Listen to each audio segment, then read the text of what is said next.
নমস্কাৰ বন্ধু বান্ধৱীসকল বিং এছপাইন চেনেলটোলৈ সকলোকে স্বাগতম জনাইছোঁ আসাম গভৰ্ণমেণ্ট স্কিমছৰ আজি আমি 2 নম্বৰ পাৰ্টটোৰ ওপৰত আলোচনা কৰিম ইয়াৰ পূৰ্বতে পাৰ্ট 1ৰ ভিডিঅ'টো দিয়া হৈছে যদি আপোনালোকে চোৱা নাই তেন্তে ডেছক্ৰিপশ্যনত গৈ চাই ল'ব পাৰিব অসম চৰকাৰৰ অধীনস্থ যিসমূহ আঁচনি আছে তাৰ ওপৰত দুটা ভিডিঅ' দিয়াৰ কথা আছিলে পূৰ্বতে এটা দিয়া হ'ল আৰু আজি আমি দ্বিতীয় পাৰ্টটোৰ ওপৰত আলোচনা কৰিম 22টা ইয়াত ইম্পৰ্টেণ্ট প্ৰশ্ন থাকিব গতিকে স্কিপ নকৰি আপোনালোকে ভিডিঅ'টো শেষলৈকে চাব আৰু যদি চেনেলটোলৈ প্ৰথমবাৰ আহিছে তেনেহ'লে চেনেলটো ছাবস্ক্ৰাইব কৰি কাষতে থকা বেল আইকনটো দবাই ল'ব okay so' let's start the video' First question number 1. Under which scheme Assam government providing agricultural tools to its farmers? Okay. কোনটো আঁচনিৰ জৰিয়তে অসম চৰকাৰে অসমৰ যিসমূহ কৃষক আছে ফাৰ্মাৰ্ছ আছে তেওঁলোকক এগ্ৰিকালচাৰেল টুলছ প্ৰদান কৰিব ইয়াৰ শুদ্ধটো কি হ'ব অপশ্যন এ হ'ব শুদ্ধতৰ মুখ্যমন্ত্ৰী Krishi Sa Sanjuli scheme option A is the correct answer under Mukhyamantri Krishi Sa Sanjuli scheme Assam government will provide agricultural tools to its farmers আৰু ইয়াৰ যিটো মেইন অবজেক্টিভছ সেইটো হ'ল যে সকলো কৃষকৰ পথাৰত যাতে প্ৰযুক্তিবিদ্যা প্ৰয়োগ কৰি খেতি কৰিব পাৰে আৰু মেচিনেৰী সামগ্ৰীৰ প্ৰয়োগেৰে যাতে শস্যৰ যিটো উৎপাদন সেইটো বৃদ্ধি কৰিব পাৰি ওকে কৃষকৰ শ্ৰমৰ বিপৰীতে যাতে কৃষিকাৰ্যত কৰ্মদক্ষতা বৃদ্ধি পায় বৈজ্ঞানিক সা সঁজুলি ব্যৱহাৰ কৰি যাতে বৈজ্ঞানিক প্ৰযুক্তিৰে কৃষিকাৰ্য কৰিব পাৰে এই আটাইখিনিয়ে হ'ল এই উক্ত আঁচনিটোৰ উদ্দেশ্য ওকে নেক্সট আছে question number 2 how much gold will be provided to the bride registered under Special Marriage Act 1954 through Arundhati scheme. Okay, Special Marriage Act 1954 under register কৰি যদি এগৰাকী কন্যাই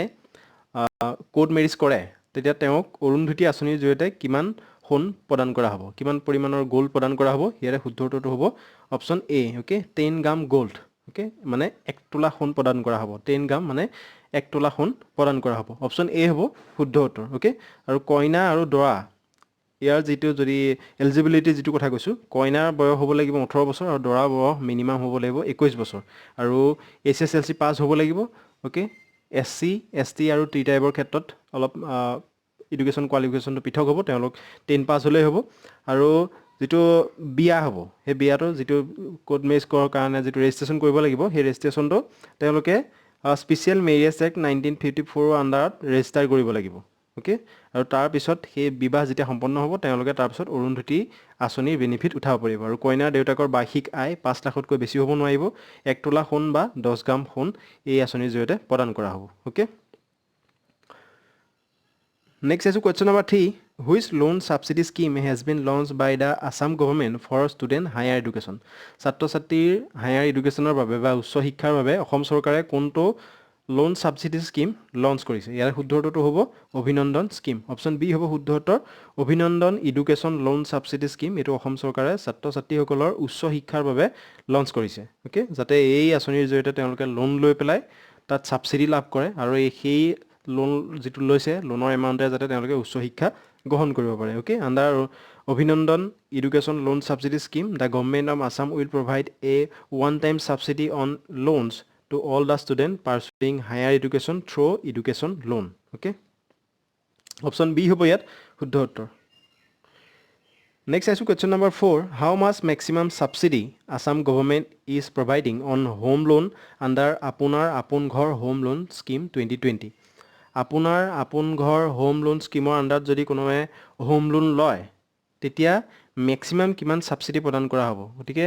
ইকনা মন কৰিব লাগিব যে যদি লোনৰ এমাউণ্টটো ম্যাক্সিমাম হয় তেতিয়াহে সাবসিডি পৰিমাণ ম্যাক্সিমাম হ'ব গতিকে ইয়াত ম্যাক্সিমাম সাবসিডি সুধিছে মানে লোনৰ এমাউণ্টটো ম্যাক্সিমাম হৈ আছে গতিকে ম্যাক্সিমাম সাবসিডি কিমান পাব শুদ্ধ উত্তৰটো হ'ব 2.5 লাখ অপশ্যন সি হ'ব শুদ্ধ উত্তৰ 2.5 লাখ ওকে ইয়াত লোনৰ পৰিমাণটো যদি বেলেগ বেলেগ হয় এমাউণ্ট বেলেগ বেলেগ হয় তেতিয়া সাবসিডিৰ পৰিমাণো বেলেগ হ'ব যদি লোন এমাউণ্টটো 1 মানে 5 ৰ পৰা 10 লাখৰ ভিতৰত হয় তেতিয়া সাবসিডি 1 লাখ পাব যদি লোন এমাউণ্ট 10 পৰা 20 লাখৰ ভিতৰত হয় তেতিয়া সাবসিডি পাব 1.5 লাখ যদি লোন এমাউণ্ট 20 ৰ পৰা 30 লাখৰ ভিতৰত হয় তেতিয়া সাবসিডি পাব 2 লাখ আৰু যদি লোন এমাউণ্ট 30 ৰ পৰা 40 লাখটো হ'ল আটাইতকৈ হাইয়েষ্ট লোন এমাউণ্ট 30 ৰ পৰা যদি 40 ৰ ভিতৰত লোন এমাউণ্টটো থাকে আণ্ডাৰ দি স্কিম তেতিয়া ইয়াত সাবসিডি পাব 2.5 লাখ টকা ওকে অপশ্যন সি হ'ব ইয়াত শুদ্ধ উত্তৰ আৰু ইয়াৰ যিটো এলিজিবিলিটি ক্ৰাইটেৰিয়া এই আঁচনিটো লাভ উঠাবলৈ যিটো এলিজিবিলিটি লাগিব হেতু হ'ব পার্মানেন্ট রেসিডেন্ট হ'ব লাগিব এটো একদম মুখ্য হয় ওকে পার্মানেন্ট রেসিডেন্ট অসমৰ পার্মানেন্ট রেসিডেন্ট হ'ব লাগিব total family income from all the source must not be exceeded 20 lakh okay সকলো উৎস মিলাই যেটো ফ্যামিলি ইনকাম সকলো সোৰ্সৰ পৰা 20 লাখতকৈ বেছি হ'ব নালাগিব আৰু যিসকলে আপোন ঘৰ আঁচনিৰ বেনিফিট অলৰেডি উঠাই থৈছে তেওঁলোকে এই আঁচনিৰ বাবে এলিজিবল নহ'ব, মানে আপোনাৰ আপোন ঘৰ হোম লোন স্কিমৰ বাবে তেওঁলোক এলিজিবল নহ'ব যদিহে তেওঁ আপোন ঘৰৰ স্কিমৰ বেনিফিট লৈ থৈছে। আৰু ছাবচিডি সেইসকলক বিশেষকৈ প্ৰদান কৰা হ'ব those who are pursuing their first house. Okay, option C হ'ব শুদ্ধ উত্তৰ, মেক্সিমাম ছাবচিডি 2.5 lakhs। নেক্সট আহিছোঁ question number 5। Which scheme has been launch for overall development of police station. Okay, police থানাসমূহ বা পুলিচ ষ্টেচনসমূহৰ অভাৰঅল ডেভেলপমেণ্টৰ বাবে কোনটো scheme মুকলি কৰা হৈছে, এইটো আগৰ আমি পাৰ্টটোত পাই আহিছিলোঁ। আৰু যদি থানাৰ কথা যোনটোত উল্লেখ কৰা থাকিব সেইটো হ'ব মৈত্ৰী স্কিম। অ'কে, অপশ্যন ডি হ'ব শুদ্ধ উত্তৰ, পুলিচ ষ্টেচন বা থানাসমূহৰ অভাৰঅল ডেভেলপমেণ্টৰ লগত জড়িত যিটো স্কিম সেইটো হ'ল আছাম মৈত্ৰী স্কিম। মৈত্ৰীৰ যিটো ফুল ফৰ্ম, মৈত্ৰী ফুল ফৰ্মটো যদি আপোনালোকে জানি যায় তেতিয়া বিশেষ আগৰ একো মানে চাবলগীয়া নাথাকে। অ'কে, মৈত্ৰী স্কিমটোৰ ফুল ফৰ্মটো জানিলে বাকীকেইটা অপশ্যন অট'মেটিকেলি ওলাই যাব। মৈত্ৰী ফুল ফৰ্মটো হ'ল the mission for overall development of thana for responsive image. Okay, the mission for overall development of thana for responsive image. গতিকে থানাৰ অভাৰঅল ইম্প্ৰুভমেণ্টৰ লগত কথাটো ইয়াত জড়িত হৈ আছে, গতিকে ইয়াৰে শুদ্ধ উত্তৰটো হ'ব অপশ্যন ডি। অ'কে, আৰু এই যিটো মৈত্ৰী স্কিম এইটো হ'ল আছাম গভমেণ্টৰ দ্বাৰা ইনিচিয়েট কৰা 2016 চনত ইনিচিয়েট কৰা এটা প্ৰজেক্ট হয়, যাৰ জৰিয়তে যিখিনি আগৰ পুৰণা থানা আছে সেইখিনি ৰিকনষ্ট্ৰাক্ট কৰা হৈছে আৰু নতুনকৈ থানা কনষ্ট্ৰাকশ্যনো কৰা হৈছে। আৰু যাৰ জৰিয়তে থানাসমূহ নতুনকৈ toilet, drinking water facility, separate women and children cell বনোৱা হৈছে, ৱেটিং ৰুম বনোৱা হৈছে, বাউণ্ডেৰী ৱাল বনোৱা হৈছে। এই আটাইখিনি কাম এই স্কিমখনৰ জৰিয়তে কৰা হৈছে। অ'কে, নেক্সট আহিছোঁ question number 6। How much pension will be provided under Indira Miri universal widow pension scheme. Okay, Indira Miri universal widow pension স্কিমৰ আণ্ডাৰত কিমান পৰিমাণৰ পেঞ্চন প্ৰদান কৰা হৈছে? ইয়াৰ শুদ্ধ উত্তৰটো হ'ব 25,000 টকা। অপশ্যন এ হ'ব শুদ্ধ উত্তৰ 25,000। Okay, Assam government will provide one time settlement amount of ₹25,000 as immediate family assistant. Okay, এটা one time settlement amount Assam চৰকাৰে প্ৰদান কৰিব 25,000 টকাৰ এজ ইমিডিয়েট ফেমিলি এছিষ্টেণ্ট। আৰু ইয়াৰ যিখিনি সুবিধা উঠাবলৈ যিখিনি এলিজিবিলিটি লাগিব সেইটো হ'ব যে 45 বছৰৰ তলৰ যিসকল বিধৱা মহিলা আছে তেওঁলোকে এই আঁচনিৰ সুবিধা উঠাব পাৰিব। Okay, Indira Miri universal widow pension স্কিমৰ সুবিধা উঠাব পাৰিব। আৰু পাৰ্মানেণ্ট অসমৰ ৰেচিডেণ্ট হ'ব লাগিব। Okay, permanent resident of Assam. আৰু এই আঁচনিৰ জৰিয়তে প্ৰায় 2.4 লাখ উইডো মহিলাক বেনিফিট কৰোৱা হ'ব। অ'কে, নেক্সট আহিছোঁ question number 7। How much incentive will be given to business establishment for providing jobs to youth under ISLE scheme. Okay, ISLE স্কিমৰ জৰিয়তে যদি কোনো এটা কোম্পানী বা কোনোৱে যদি এজন ইউথক বা এজন যুৱকক বিজনেছ এষ্টাব্লিছমেণ্ট প্ৰদান কৰে বা এমপ্লয়মেণ্ট প্ৰদান কৰে তেতিয়া তেওঁক কিমান বা সেই কোম্পানীটোক কিমান ইনচেণ্টিভ প্ৰদান কৰা হ'ব, কিমান পৰিমাণৰ ইনচেণ্টিভ প্ৰদান কৰা হ'ব। অ'কে, ইয়াৰে শুদ্ধ উত্তৰটো হ'ব কি? অপশ্যন এ হ'ব শুদ্ধ উত্তৰ 10,000 per workers. Okay, 10,000 per workers. ISLE মানে হ'ল কি? Incentive scheme for employment of local youth. Okay, ISLE full ফৰ্মটোৱে হ'ল সেইটো incentive scheme for employment of local youth. যদি এজন লোকেল ইউথক এটা কোম্পেনীয়ে যদি বিজনেছ এষ্টাব্লিছমেণ্ট প্ৰদান কৰে বা এমপ্লয়মেণ্ট প্ৰদান কৰে তেতিয়া সেই কোম্পেনীটোক অসম চৰকাৰে এটা ইনচেণ্টিভ প্ৰদান কৰিব 10,000 টকা। Okay, per worker. Option A হ'ব শুদ্ধ উত্তৰ, 10,000 টকাৰ প্ৰতিজন ৱৰ্কাৰৰ এগেইনষ্টে এটা ইনচেণ্টিভ প্ৰদান কৰা হ'ব। Okay, ISLE incentive scheme for employment of local youth. This scheme means that if any company employ one local youth then their organization will get an initiative of ₹10,000 from state government. Okay, 10,000 টকা। Next আহিছোঁ question number 8. How much salary will be deducted if a person does not take care of his old age parents under Pranam Act? Okay, যদি এজন ব্যক্তিয়ে চৰকাৰী চাকৰিয়ালে তেওঁৰ বৃদ্ধ পিতৃ মাতৃক যদি চোৱা চিতা নকৰে তেতিয়া কিমান শতাংশ চেলাৰী তেওঁৰ একাউণ্টৰ পৰা মানে কাটি দিয়া হ'ব আণ্ডাৰ প্ৰণাম এক্ট। প্ৰণাম এক্টৰ জৰিয়তে কিমান শতাংশ চেলাৰী তেওঁৰ পৰা কাটি দিয়া হ'ব? ইয়াৰে শুদ্ধ উত্তৰটো হ'ব 10% চেলাৰী। অপশ্যন বি হ'ব শুদ্ধ উত্তৰ, 10% অফ চেলাৰী। 10% চেলাৰী তেওঁৰ পৰা কাটি দি সেই বৃদ্ধ পিতৃ মাতৃক প্ৰদান কৰা হ'ব আণ্ডাৰ প্ৰণাম এক্ট। অ'কে, অপশ্যন বি হ'ব শুদ্ধ উত্তৰ। Next is question number 9. How much should be the composite household income of the applicant in order to avail the benefit of the Arunodaya scheme 2020? যদি অৰুণোদয় স্কিমৰ বেনিফিট উঠাবলৈ হ'লে as a পৰিয়ালৰ composite house hold ইনকমটো কিমান হ'ব লাগিব, মানে annual house hold income কিমান হ'ব লাগিব? শুদ্ধ উত্তৰটো হ'ব option D. Okay, less than 2 lakh. Okay, 2 lakh বা 2 লাখতকৈ তলত হ'ব লাগিব যদি অৰুন্ধতী আঁচনিৰ বেনিফিট উঠাবলৈ হয় তেতিয়া যিটো ফেমিলি ইনকম হ'ব লাগিব হাউচ হোল্ড ইনকম সেইটো হ'ব লাগিব 2 লাখ বা 2 লাখতকৈ তলত okay Orunodoi is a new scheme of Assam government which was launch on 2 October 2020 2020 চনৰ 2 অক্টোবৰত লঞ্চ কৰা এটা স্কিম হয় অৰুণোদয় আঁচনি আৰু এই আঁচনিৰ জৰিয়তে কি কৰা হৈছে যিসকল উইডো আছে উইডো মহিলা আছে বা যিসকল ফিজিকেলি হেণ্ডিকেপ বা যিসকল আছে যিসকল দিব্যাংগ ওমেন আছে ওকে আনমেৰিড গাৰ্ল আছে তেওঁলোকক এটা ফাইনেন্সিয়েল এছিষ্টেন্ট প্ৰদান কৰা হ'ব মাহিলী 830 টকাকৈ ওকে এই আঁচনিৰ জৰিয়তে সেই কামটো কৰা হৈছে আৰু এই আঁচনিখনৰ জৰিয়তে অসমৰ প্ৰায় 17 লাখ পৰিয়ালক সুবিধা প্ৰদান কৰা হ'ব ওকে 830 টকাকৈ মাহিলী প্ৰদান কৰা হৈছে নেক্সট আইছো question number 10 How much amount will be provided to artists and technicians under Shilpi Sambardhana and Bhraimyaman Theatre Shilpi আৰু কলা কৌশলী আঁচনি স্কিম শিল্পী সম্বৰ্ধনা আৰু ভ্ৰাম্যমান থিয়েটাৰ শিল্পী আৰু কলা কৌশলী আঁচনি স্কিমৰ জৰিয়তে কিমান টকা আৰ্টিষ্ট আৰু টেকনিচিয়ানসকলক প্ৰদান কৰা হ'ব ইয়াৰে শুদ্ধ উত্তৰটো হ'ব অপশ্যন চি ওকে এটা এককালীন সাহায্য প্ৰদান কৰা হ'ব 50,000 টকাকৈ okay the state government will provide ₹50,000 is as one time grant to 2,000 artist and technicians in Assam okay অসমৰ 2,000 আৰ্টিষ্ট আৰু টেকনিচিয়ানছক শিল্পী সম্বৰ্ধনা আৰু ভ্ৰাম্যমান থিয়েটাৰ শিল্পী আৰু কলা কৌশলী আঁচনিৰ জৰিয়তে 50,000 টকাৰ এটা এককালীন সাহায্য প্ৰদান কৰা হ'ব অপশ্যন চি ইয়াত শুদ্ধ উত্তৰ হ'ব নেক্সট আছে question number 11 how many artist and technicians R going two B benefited from শিল্পী সম্বৰ্ধনা এণ্ড ভ্ৰাম্যমান থিয়েটাৰ শিল্পী আৰু কলা কৌশলী আঁচনি স্কিম এই আঁচনিটোৰ জৰিয়তে কিমান আৰ্টিষ্ট আৰু টেকনিচিয়ানছ বেনিফিট কৰা হ'ব ইয়াৰ শুদ্ধ উত্তৰটো হ'ব কি অকমান আগতে আমি কৈ আহিছোঁ শুদ্ধ উত্তৰ হ'ব 2,000 ওকে অপশ্যন এ হ'ব শুদ্ধ উত্তৰ শিল্পী সম্বৰ্ধনা আৰু ভ্ৰাম্যমান থিয়েটাৰ শিল্পী আৰু কলা কৌশলী আঁচনি স্কিমৰ জৰিয়তে অসমৰ 2,000 আৰ্টিষ্ট আৰু টেকনিচিয়ানছক লাভান্বিত কৰা হ'ব অপশ্যন এ হ'ব শুদ্ধ উত্তৰ এটা মানে ওৱান টাইম এমাউণ্ট প্ৰদান কৰা হ'ব 50,000 টকাকৈ নেক্সট আইছো question number 12 when was Anandaram Barua award scheme was first introduced by Assam government কেতিয়া আনন্দৰাম বৰুৱা এৱাৰ্ড স্কিম অসম চৰকাৰে মুকলি কৰিছিল ইয়াৰ শুদ্ধ উত্তৰটো হ'ব 2005 চনত অপশ্যন বি হ'ব শুদ্ধ উত্তৰ 2005 চনত first Anandaram Barua award scheme আৰম্ভ কৰা হৈছিল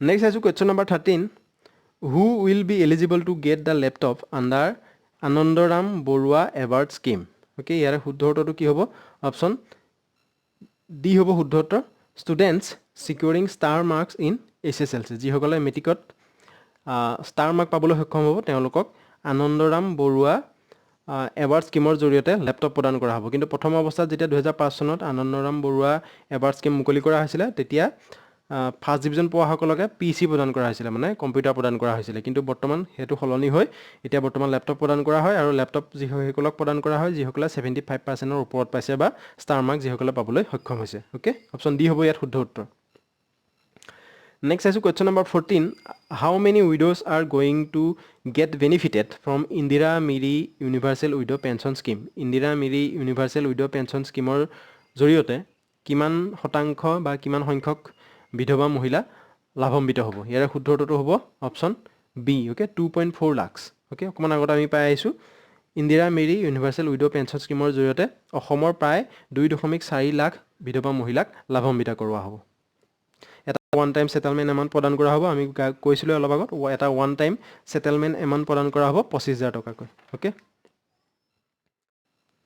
নেক্সট আইছো question number 15 what are the benefits Assam government is providing under জ্ঞান দীপিকা যোজনা জ্ঞান দীপিকা যোজনাৰ জৰিয়তে অসম চৰকাৰে কেনে ধৰণৰ সুবিধা প্ৰদান কৰিব ইয়াৰ শুদ্ধ উত্তৰটো হ'ব option A admission fee waiver up to degree level free uniforms battery operated e-bikes to girls and subsidy on education loans okay degree লেভেললৈকে এডমিশন ফ্ৰী প্ৰদান কৰা হ'ব ফ্ৰী ইউনিফৰ্মছ দিয়া হ'ব battery operated e-bikes to girls ছাত্ৰীসকলক battery দ্বাৰা চলিত ই-বাইকছ প্ৰদান কৰিব আৰু এডুকেশ্যন লোনৰ ক্ষেত্ৰত ছাবচিডি প্ৰদান কৰা হ'ব এই আটাইসমূহ কৰা হ'ব জ্ঞান দীপিকা যোজনাৰ জৰিয়তে আৰু এই আঁচনিৰ সুবিধা উঠাবলৈ যিটো এলিজিবিলিটি ক্ৰাইটেৰিয়া সেইটো হ'ব লাগিব যে পাৰ্মানেণ্ট ৰেচিডেণ্ট হ'ব লাগিব আৰু মাষ্ট বি এ ষ্টুডেণ্ট এইটো মেইন হয় must be a student this scheme is only for school student and those who are preparing to get in to the college for graduate courses আৰু income certificate থাকিব লাগিব 1 লাখতকৈ তলত হ'ব লাগিব school details college details hostel admission details এই আটাইখিনি documents প্ৰদান কৰিব লাগিব যাতে কলেজ এডমিশ্যনৰ ক্ষেত্ৰত কিবা এটা ডিছকাউণ্ট পায় বা হোষ্টেল এডমিশ্যনৰ ক্ষেত্ৰত যাতে কিবা কিবি ছাবচিডি পায় এই আটাইখিনি সুবিধা জ্ঞান দীপিকা যোজনাৰ জৰিয়তে প্ৰদান কৰা হ'ব Next চাইছোঁ question number 16. How much amount tea garden laborers will get under চাহ বাগিচাৰ ধন পুৰস্কাৰ মেলা স্কিম? চাহ বাগিচাৰ ধন পুৰস্কাৰ মেলা আঁচনিৰ জৰিয়তে চাহ বাগিচাত কাম কৰা যিসকল শ্ৰমিক আছে সেই শ্ৰমিকসকলক কিমান টকা প্ৰদান কৰা হ'ব? ইয়াৰ শুদ্ধ উত্তৰটো হ'ব option B. Okay, initially tea garden labours will get 2500 in first instalment and another 2500 in next instalment. প্ৰথম অৱস্থাত প্ৰাৰম্ভিক অৱস্থাত মানে 2500 টকা প্ৰদান কৰা হ'ব এটা ফাৰ্ষ্ট ইনষ্টলমেণ্টত আৰু ছেকেণ্ড ইনষ্টলমেণ্টত 2500 টকা, টোটেল 5000 টকা তেওঁলোকক প্ৰদান কৰা হ'ব। এতিয়ালৈকে যি চাহ বাগিচাৰ ধন পুৰস্কাৰ মেলা 3টা স্কিম অলৰেডি হৈছে, মানে 3টা ফেজ অলৰেডি হৈছে। অ'কে, ফাৰ্ষ্ট ফেজ আৰু ছেকেণ্ড ফেজত 5000 টকা প্ৰদান কৰা হৈছিলে, মানে 2500 এটা ইনষ্টলমেণ্ট আৰু 2500 আনটো ইনষ্টলমেণ্টত টোটেল 5000 টকা প্ৰতিজন চাহ বাগিচাৰ শ্ৰমিকক প্ৰদান কৰা হৈছিলে। টোটেল অসমৰ 6.58 লাখ চাহ বাগিচাৰ শ্ৰমিকক এই আঁচনিৰ জৰিয়তে সুবিধা প্ৰদান কৰা হৈছিলে। কিন্তু থাৰ্ড ফেজত অসম চৰকাৰে 3000 টকাকৈ প্ৰতিজন চাহ বাগিচাৰ শ্ৰমিকক প্ৰদান কৰিছিলে, 3000 টকা প্ৰদান কৰিছিলে আৰু অসমৰ প্ৰায় 7.5 লাখ চাহ বাগিচাৰ শ্ৰমিকক এই আঁচনিৰ জৰিয়তে সুবিধা প্ৰদান কৰা হৈছিলে। অ'কে, আৰু ইয়াৰ যিটো এলিজিবিলিটি ক্ৰাইটেৰিয়া সেইটো হ'ব লাগিব যে পাৰ্মানেণ্ট ৰেচিডেণ্ট হ'ব লাগিব অসমৰ and who work on T gardens. অসমৰ পাৰ্মানেণ্ট ৰেচিডেণ্ট হ'ব লাগিব আৰু যিসকলে নেকি চাহ বাগিচাত কাম কৰে, আৰু women belonging to BPL category. Okay, option B হ'ব ইয়াত শুদ্ধ উত্তৰ। এইটো ফেজ 1, ফেজ 2 আৰু ফেজ 3 এই তিনিওটা পইচাৰ যিটো এমাউণ্ট প্ৰদান কৰা হৈছিলে সেইটো অলপ ডিফাৰেঞ্চ হয়, সেইটো মনত ৰাখিব। ফেজ 1 আৰু ফেজ 2ত 5000 টকা প্ৰদান কৰা হৈছিলে, 2500 আৰু ফেজ 3ত 3000 টকা। নেক্সট চাইছোঁ question number 17. How many T workers will benefited under চাহ বাগিচাৰ ধন পুৰস্কাৰ মেলা স্কিম ফেজ 3? অ'কে, এইটো এটা প্ৰশ্ন। ফেজ 3ত চাহ বাগিচাৰ ধন পুৰস্কাৰ মেলাৰ ফেজ 3ত কিমান চাহ বাগিচাৰ শ্ৰমিকক বেনিফিট কৰোৱা হ'ব? অ'কে, কিমান লোকক বেনিফিট কৰা হ'ব? ইয়াৰ শুদ্ধ উত্তৰটো হ'ব around 7.5 lakh tea garden workers. Okay, 7.5 lakh চাহ বাগিচাৰ শ্ৰমিকক চাহ বাগিচাৰ ধন পুৰস্কাৰ মেলা স্কিম ফেজ 3ৰ জৰিয়তে বেনিফিট কৰোৱা হ'ব। অ'কে, ফেজ 1 আৰু ফেজ 2 লৈকে 6.58 লাখ চাহ বাগিচাৰ শ্ৰমিকক বেনিফিট কৰোৱা হৈছিলে আৰু ফেজ 3ত 7.5 লাখ চাহ বাগিচাৰ শ্ৰমিকক বেনিফিট কৰোৱা হ'ব। নেক্সট চাইছোঁ কুৱেশ্যন নম্বৰ 18. আণ্ডাৰ হুইচ য়োজনা Assam government launch tractor distribution scheme for farmers? Okay, কোনটো যোজনাৰ জৰিয়তে অসম চৰকাৰে কৃষকসকলৰ মাজত ট্ৰেক্টৰ ডিষ্ট্ৰিবিউশ্যন স্কিম মুকলি কৰিছে? অ'কে, কৃষকসকলৰ বাবে ট্ৰেক্টৰ ডিষ্ট্ৰিবিউট কৰিব, ইয়াতে কোনটো যোজনাৰ জৰিয়তে এই স্কিমটো মুকলি কৰিছে ট্ৰেক্টৰ ডিষ্ট্ৰিবিউশ্যন স্কিম? শুদ্ধ উত্তৰটো হ'ব অপশ্যন এ। অ'কে, চিফ মিনিষ্টাৰ সমগ্ৰ গ্ৰাম্য উন্নয়ন যোজনা। অ'কে, চিফ মিনিষ্টাৰ সমগ্ৰ গ্ৰাম্য উন্নয়ন যোজনাৰ জৰিয়তে অসম চৰকাৰে কৃষকসকলৰ মাজত ট্ৰেক্টৰ ডিষ্ট্ৰিবিউশ্যন স্কিম মুকলি কৰিছে। অ'কে, আৰু ইয়াৰ যদি এলিজিবিলিটি উঠাবলৈ হয় তেতিয়া কি কৰিব লাগিব? প্ৰথমতে জানি লওঁ এইটো এটা স্কিম হয়। অ'কে, যিটো মুকলি কৰা হৈছে to revive the agricultural sector, যাতে এগ্ৰিকালচাৰেল ক্ষেত্ৰটো পুনৰ উজ্জীৱিত কৰিব পাৰি, তাৰ উদ্দেশ্যে ইয়াৰ মেইন অবজেক্টিভটোৱে হ'ল সেইটো, তাৰ উদ্দেশ্যেৰে এই আঁচনিটো মুকলি কৰা হৈছে। And help in doubling the farmers income by 2022, যাতে 2022ৰ ভিতৰত ফাৰ্মাৰৰ কৃষকসকলৰ যিটো নৰ্মেল ইনকম সেইটো যাতে ডাবল কৰিব পাৰি, সেই উদ্দেশ্যেৰে এই আঁচনিটো মুকলি কৰা হৈছে আৰু ইয়াক লঞ্চ কৰা হৈছিলে 2017 চনত। আৰু ইয়াৰ যিটো এলিজিবিলিটি ক্ৰাইটেৰিয়া সেইটো হ'ব লাগিব, আৰু এই যিটো মানে ট্ৰেক্টৰ ডিষ্ট্ৰিবিউট কৰা হ'ব, এই ট্ৰেক্টৰ ডিষ্ট্ৰিবিউট কৰিবলৈ হ'লে বা ট্ৰেক্টৰ ডিষ্ট্ৰিবিউট যাক কৰা হ'ব সি অকল এজন ব্যক্তিয়ে এই সুবিধা উঠাব নোৱাৰিব, মানে ট্ৰেক্টৰখন অকল এজন ব্যক্তিয়ে ল'ব নোৱাৰিব। অ'কে, ইণ্ডিভিজুৱেলি ইয়াক প্ৰদান কৰা নহয়, এজন 8 বা 10 জনীয়া এটা গ্ৰুপ হ'ব লাগিব, দল বনিব লাগিব, গোট হ'ব লাগিব, সেই গোটক এই ট্ৰেক্টৰ প্ৰদান কৰা হ'ব আৰু সেই গোটত আটাইখিনিয়ে মানে কৃষক হ'ব লাগিব। অ'কে, আৰু একেখন গাঁৱৰে আটাইখিনি যুৱক কৃষক হ'ব লাগিব আৰু গ্ৰুপটোৰ এটা কমন বেংক একাউণ্ট থাকিব লাগিব আৰু সেই গ্ৰুপটোত প্ৰতিজন এপ্লিকেণ্টেই বেলেগ বেলেগ ফেমিলি হ'ব লাগিব, একেটা ফেমিলিয়ে এজন বা তাতকৈ বেছি ফাৰ্মাৰ থাকিব নালাগিব। আৰু 70% ছাবচিডি ট্ৰেক্টৰ ক্ষেত্ৰত, ট্ৰেক্টৰ প্ৰদান কৰাৰ ক্ষেত্ৰত 70% ছাবচিডি অসম চৰকাৰে প্ৰদান কৰিব, 20% লোন বেংকে দিব আৰু 10% টকাটো সেই গোটটোৱে নিজে তুলি পেলাই দিব লাগিব যাতে ট্ৰেক্টৰখন তেওঁলোকে পাই যায়। অ'কে, আপোনালোকে দেখিছে নহয় গোটৰ নামত যেনেকৈ ট্ৰেক্টৰ আনে, সেই ট্ৰেক্টৰ যিটো আঁচনিৰ জৰিয়তে লোৱা হৈছে সেই আঁচনিটোৱে হ'ল এইটো। অ'কে, ট্ৰেক্টৰ ডিষ্ট্ৰিবিউশ্যন স্কিম, আৰু ইয়াৰ যিটো যোজনাৰ জৰিয়তে ইয়াক কৰা হৈছে সেইটো হ'ল চিফ মিনিষ্টাৰ সমগ্ৰ গ্ৰাম্য উন্নয়ন যোজনা। অ'কে, Next চাইছো question number 19. How many tractors will be distributed under tractor distribution scheme? Okay, tractor distribution scheme ৰ জৰিয়তে কিমান ট্ৰেক্টৰ প্ৰদান কৰা হৈছে ইয়াৰ শুদ্ধ উত্তৰটো হ'ব approximately 10109 খন ট্ৰেক্টৰ ফাৰ্স্ট ফেজত এতিয়ালৈকে প্ৰদান কৰা হ'ল ওকে অপচন বি হ'ব শুদ্ধ উত্তৰ approximately 10109 tractors will be distributed in the first phase okay option B ইয়াত শুদ্ধ উত্তৰ Next is question number 20. How much financial assistance will be given to differently able persons under Deen Dayal Divyangjan Sahayya Scheme? Okay. Deen Dayal Divyangjan Sahayya Scheme or জৰিয়তে এই আঁচনিৰ জৰিয়তে কিমান টকাৰ financial assistance differently able যিসকল persons আছে বা বিশেষভাৱে সক্ষম যিসকল ব্যক্তি আছে তেওঁলোকক প্ৰদান কৰা হ'ব ইয়াৰে শুদ্ধ উত্তৰটো হ'ব option D okay Assam government will give a one-time financial assistance of rupees 5,000. Okay, যিসকল differently able লোক আছে বা বিশেষভাৱে সক্ষম যিসকল ব্যক্তি আছে তেওঁলোকক দীন দয়াল দিব্যাংগজন সাহায্য আঁচনিৰ জৰিয়তে 5,000 টকা এটা one-time financial assistance প্ৰদান কৰা হ'ব ওকে 5,000 টকা ওকে অপচন ডি হ'ব ইয়াত শুদ্ধ উত্তৰ আৰু এই আঁচনিৰ যেটো এলিজিবিলিটি ক্ৰাইটেৰিয়া হেতু হ'ব লাগিব যে তেওঁলোক অসমৰ পাৰ্মানেন্ট ৰেসিডেন্ট হ'ব লাগিব এখন ডিসেবিলিটি সাৰ্টিফিকেট থাকিব লাগিব আৰু সেই ডিসেবিলিটি সাৰ্টিফিকেটখনত 40% ডিসেবিলিটি থাকিব লাগিব আৰু ইয়াৰ ক্ষেত্ৰত কোনো এডুকেশন কোৱালিফিকেশন বা এজ লিমিটৰ কোনো কথা নাহে ওকে আৰু এই যেটো টকা প্ৰদান কৰা হ'ব ফাইনান্সিয়েল এসিস্টেন্ট যেটো 5,000 টকা প্ৰদান কৰা হ'ব সেই কাৰণে প্ৰদান কৰা হ'ব যাতে তেওঁলোকে নিজৰ ট্ৰিটমেন্টটো ভৱিষ্যতে কৰাব পাৰে ওকে অপচন ডি হ'ব ইয়াত শুদ্ধ উত্তৰ নেক্সট আছে question number 21 how mass insurance cover will be given to every member of the family under Atal Amrit Abhiyan. Atal Amrit Abhiyaনৰ জৰিয়তে কিমান টকাৰ এটা হেল্থ ইন্সুৰেন্স কভাৰ কৰা হৈছে প্ৰতিজন ফ্যামিলিৰ লোকলকে ওকে এটা ফ্যামিলিৰ প্ৰতিজন লোককে কিমান টকাৰ হেল্থ ইন্সুৰেন্স কভাৰ কৰা হৈছে আন্ডাৰ অটল অমৃত অভিযান অপচন ইয়াত শুদ্ধ হ'ব সি ওকে rupees 2 লাখ পাৰ ইয়াৰ প্ৰতি বছৰে 2 লাখ টকাকৈ এটা হেল্থ ইন্সুৰেন্স পৰিয়ালটোৰ প্ৰতিজন সদস্যৰ নামতে কভাৰ কৰা হৈছে কোনটো আঁচনিৰ জৰিয়তে হেতু হ'ব অটল অমৃত অভিযানৰ জৰিয়তে ওকে অপচন সি হ'ব ইয়াত শুদ্ধ উত্তৰ অটল Amrit Abhiyan is a new health insurance scheme announced by the state government of Assam under this scheme the government is providing insurance coverage of up to rupees 2 lakh per year to each family members of the state okay option C হ'ব ইয়াত শুদ্ধ উত্তৰ Next is question number 22 and the last question of the video. How many diseases are covered under Atal Amrit Abhiyan?